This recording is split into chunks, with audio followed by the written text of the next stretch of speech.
किसानों के सामने, विजय, आपने एक बड़ी महत्वपूर्ण बात कही। आपने बिल्कुल बहुत एक महत्वपूर्ण बात कही कि जितनी आज गलती सरकार की है उतनी ही गलती विपक्ष की है, और अगर विपक्ष ने इसको पुरजोर तरीके से उठाया होता तो हो सकता है कि आज इतना बड़ा आंदोलन खड़ा ही ना होता।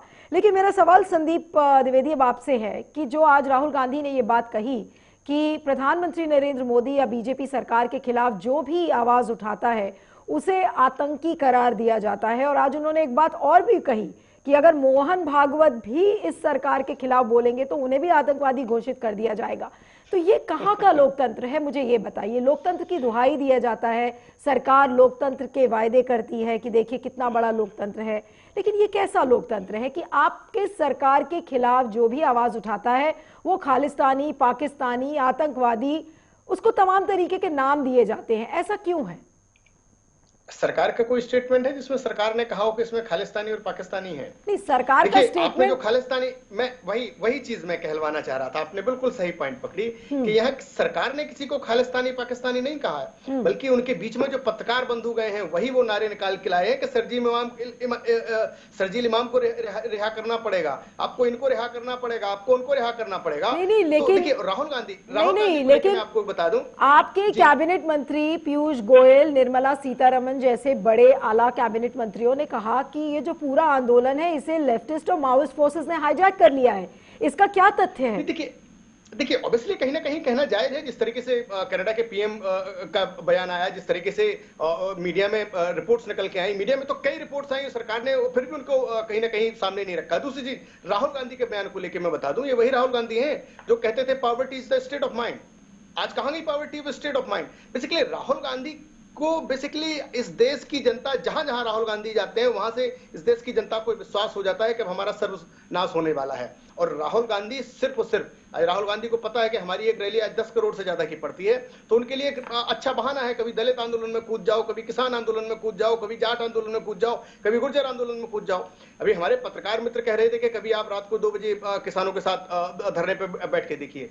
अरे मित्र, मैं आपको बता दूं, मैं भी 20 दिन बुंदेलखंड में रहा हूं, रात को 2 बजे यही विजय, मैं अभी आपके पास आ रही हूँ। दिल्ली की, हाँ सर, मैं दिल्ली की सर्दी की बात कर रहा हूं। मैं बुंदेलखंड में भी लगभग 2 हफ्ते रह के आया हूं।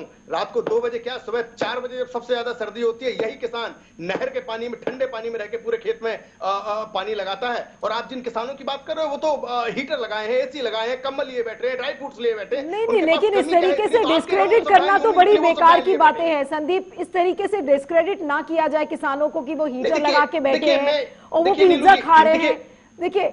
देखिए मुद्दे की बात, देखिए नीलू जी, मुद्दे की बात यह है कि क्या कोई भी एक किसान नेता मुझे ये बता दे कि इन 3 बिलों में से कौन सी समस्या है जिससे बिल वापस चाहते हैं? नहीं, एक लेकिन व्यक्ति नहीं है जो आज नहीं, उनकी क्या समस्या है? सरकार इस पे सुनना भी तो नहीं चाहती है। विजय, मैं आपसे, हाँ विजय कुछ बोल रहे थे, मैं विजय के पास जाऊंगी। लागू नहीं है ना? हाँ विजय, आप कुछ बोल रहे थे उस समय। हाँ बोलिए विजय।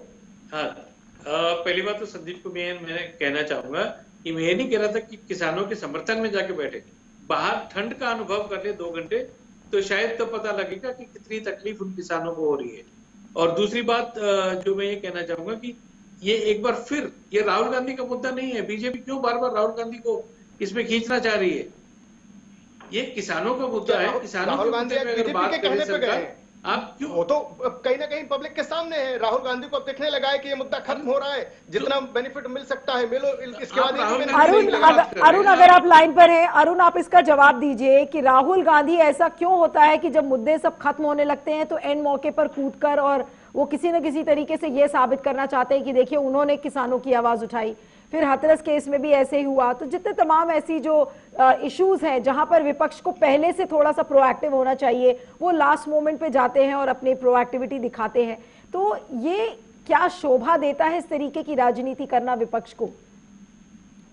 जी देखिए नीलू जी, भारतीय जनता पार्टी के मित्र बैठे हुए हैं और बड़बोले प्रवक्ता हैं, ये कुछ भी बोल सकते हैं। देखिए इनका बोलने का बड़े तरीका है। आपने इनसे सवाल किया कि जो बैठे हुए किसान है उनको खालिस्तानी बोला जा रहा है, तो बोला सरकार की तरफ से तो किसी ने नहीं बोला।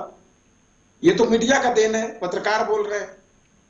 देखिए कितनी तरीके, मतलब देश के चौथे स्तंभ पे भी ये उंगली प्रश्न चिन्ह खड़ा करने में कोई गुरेज नहीं करते। इतने अहंकार में डूब चुके हैं ये। उसके बाद आपने कहा कि नहीं, मंत्रीगण बोल रहे हैं कि ये माओवादी और लेफ्टिस्ट का है, तो उसके बाद क्या बोलेंगे? नहीं, राहुल गांधी ने क्या क्या दिया। अब राहुल गांधी की बात कर रहे हैं। पहली बात, इन लोगों को ये समझना चाहिए कि तजुर्बा राहुल गांधी के पास ज्यादा है, आपके पास कम है, ये बात आप जानते हैं। आप पहले शुरू कर दिए कि भैया ये आतंकवादी हैं, नक्सलाइट हैं, ये हैं, वो हैं। उसके बाद जब वो रोटी नहीं गली तो उसके बाद कह दिए कि कांग्रेस के मैनिफेस्टो में था। अरे भाई, कांग्रेस के ही अगर मैनिफेस्टो से काम करना था तो आप लोग मैनिफेस्टो क्यों बनाते हैं? फिर हमारा ही मैनिफेस्टो लेकर के काम करते हैं। सुन लीजिए मैडम, सुन लीजिए, आप मुझे बोलने दीजिए, मैं सुन रहा था। उसके बाद ये कहते हैं कि राहुल गांधी ने 10 करोड़ की रैलियां करते हैं, इस वजह से वो सोचे कि रैली नहीं करेंगे, हम इसमें जाएंगे। अब इनसे पूछा जाए कि हमने तो कभी नहीं कहा कि 10 करोड़ की रैली होती है, लेकिन इन्होंने कहा कि 10 करोड़ की रैली होती है। अगर 10 करोड़ की रैली होती है तो 2014 में 360 रैलियां किए थे मोदी जी। 10 करोड़ के हिसाब से कितनी खर्चे आ गए उस रैली की? नहीं, लेकिन ये रैली देखिए, रैली की इकोनॉमिक्स में मैं नहीं जाना चाहती हूँ। अरुण जी, एक सेकेंड, अरुण जी, संदीप और अरुण जी, देखिए, हम लोग सब उस डिबेट से भटक जाएंगे। सुन लीजिए मेरी बात, मैं पूरे डिबेट को भटकाना नहीं चाहती हूँ। देखिए, आज के डिबेट का मुद्दा सुन लीजिए, अरुण जी और संदीप जी, संदीप जी, आज के डिबेट का मुद्दा रैलीज की इकोनॉमिक्स पे नहीं है, देश की जनता के ऊपर। नहीं, सुन लीजिए, आज के डिबेट का मुद्दा रैली की इकोनॉमिक्स नहीं है। मैं सवाल अब करूंगी राम आशीष राय जी से। मुझे ये बताइए कि अभी आंदोलन किधर जाता हुआ दिख रहा है? आज भी कृषि मंत्रालय की तरफ से एक चिट्ठी गई है किसानों को, ये कहा गया है कि वो खुले मन से बातचीत करने के लिए तैयार हैं।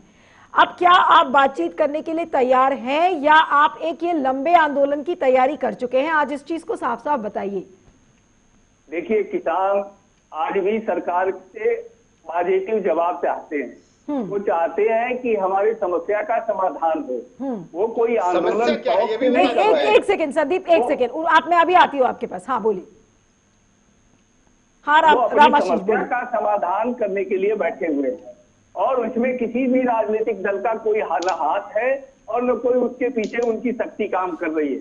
ये शुद्ध रूप से किसानों का आंदोलन है और ये कभी देश के अन्य भागों में भी छोटे छोटे आंदोलन चलते रहे हैं हमेशा। नहीं, लेकिन रामाशीष जी मुझे ये बताइए कि संदीप अभी पूछ रहे थे कि समस्या क्या है किसानों की, तो क्या किसान सरकार को नहीं समझा पा रहे हैं या सरकार किसानों को नहीं समझ पा रही है? मुझे अभी ये चीज क्लियर नहीं है। आप दोनों के बीच में जो गतिरोध बना है, कौन किसको समझ नहीं पा रहा है?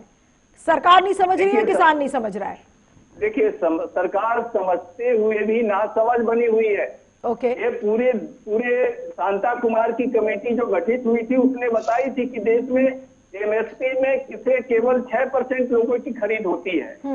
किसान के लिए न्यूनतम समर्थन मूल्य घोषित होता है, लेकिन किसान को कभी भी वह समर्थन मूल्य उन्हें नहीं मिलता है। बिचौलिए और बाजार के उस पर हावी हो जाता है। इसलिए किसानों की ये मांग बहुत दिन से देश में चल रही है कि हमारी जो समर्थन मूल्य है, जो न्यूनतम समर्थन मूल्य है, वो हमें प्राप्त होना चाहिए। नहीं, आज भी जो सारे किसान हैं रामाशीष जी, किसान सारे आज एमएसपी को लेकर परेशान हैं। अब आज की ही चिट्ठी का अगर मैं जिक्र करूं, संदीप से मैं ये सवाल करूंगी कि जो तोमर साहब के ऑफिस से जो चिट्ठी गई है आज किसानों को, उसमें ये लिखा है कि एमएसपी को लेकर ज्यादा बातचीत इसमें करना उचित नहीं है, लेकिन तीनों कृषि कानून को लेकर आपकी अगर कोई समस्याएं हैं तो उस पर सरकार खुले मन से विचार कर सकती है। अब इसके क्या मायने हैं? एमएसपी को लेकर ही शंकाएं हैं किसानों के मन में और एमएसपी को ही लेकर सरकार बात नहीं करती है, तो ये क्या, मैं इसकी ये कौन सी बातचीत है? ये बातचीत के क्या मायने? सरकार की नीयत सही नहीं है। एक सेकंड, संदीप से इसका जवाब ले लेते हैं। जी संदीप बोले। देखिए, एमएसपी निर्धारित करने के लिए कमेटी है और वो कहीं ना कहीं समय समय पर एमएसपी निर्धारित करती रहती है। अब उसमें अगर बदलाव होने हैं तो वो एक अलग प्रोसेस है, उसको आप इन 3 कानूनों के साथ नहीं जोड़ सकते। अभी कहीं ना कहीं आंदोलन इन 3 कानूनों को लेके आए हैं, इन 3 कानूनों के विरोध में लेके आए, तो आप बताइए इन 3 कानूनों में क्या दिक्कत है? बताइए रामाशीष जी, अगर उस पर कोई सुझाव है तो आप वो दीजिए। ओके रामाशीष जी बोलिए, क्या क्या समस्या है? आपकी प्रॉब्लम एमएसपी है या 3 कृषि कानून है? देखिए, दोनों प्रॉब्लम है। एमएसपी भी है और ये तीनों कृषि कानून भी है। पहला यह है कि कृषि कानून ने कहा कि जमाखोरी एक्ट को समाप्त कर दिया जाए। इस जमाखोरी के कारण पूरे देश में 200 रुपए किलो दाल खरीदने पर विवश हुआ था। इस जमाखोरी के कारण इस पूरे देश में 140 से 180 रुपए किलो प्याज बिकी है। अभी 65 रुपए किलो आलू बिका है। सरसों का तेल रात दिन बढ़ रहा है जमाखोरी के कारण।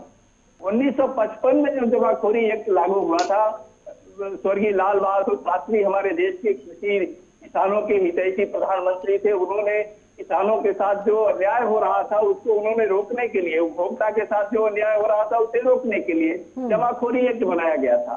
आज ये जमाखोरी एक्ट जो है वो उपभोक्ता को भी, किसान को भी, सबको परेशान कर देगा। इसलिए जमाखोरी एक्ट जो बना है, जो खत्म किया गया है, उस पर आपत्ति है। संदीप, दूसरा काम है संदीप, हाँ नीलू जी मुझे भी 2 मिनट। हाँ, मैं भी अभी आपके पास आ रही हूँ। जो प्राइवेट मंडियां स्थापित करने की बात हो रही है, हाँ। ये प्राइवेट मंडियां जो है सरकारी मंडियों को समाप्त कर देगी, चलन से बाहर कर देगी। और एक दिन ऐसा आएगा कि किसान को, जैसे आज 1000 रुपए क्विंटल धान बेचना पड़ रहा है, 1866 रुपया धान की कीमत तय हुई है एमएसपी से, और गांव जो है व्यापारी उन्हें 1000, 1100, 1200 रुपए क्विंटल खरीद रहे हैं। इसका नुकसान हो रहा है। करोड़ों, लाखों करोड़ों किसान का बर्बाद हो गया, लूट गए किसान। किसान आत्महत्या करने पर विवश हो रहा है। नहीं संदीप, मुझे ये बताइए, हाँ, अब मुझे संदीप से सवाल करने दीजिए, उसके बाद में अरुण जी के पास आऊंगी और फिर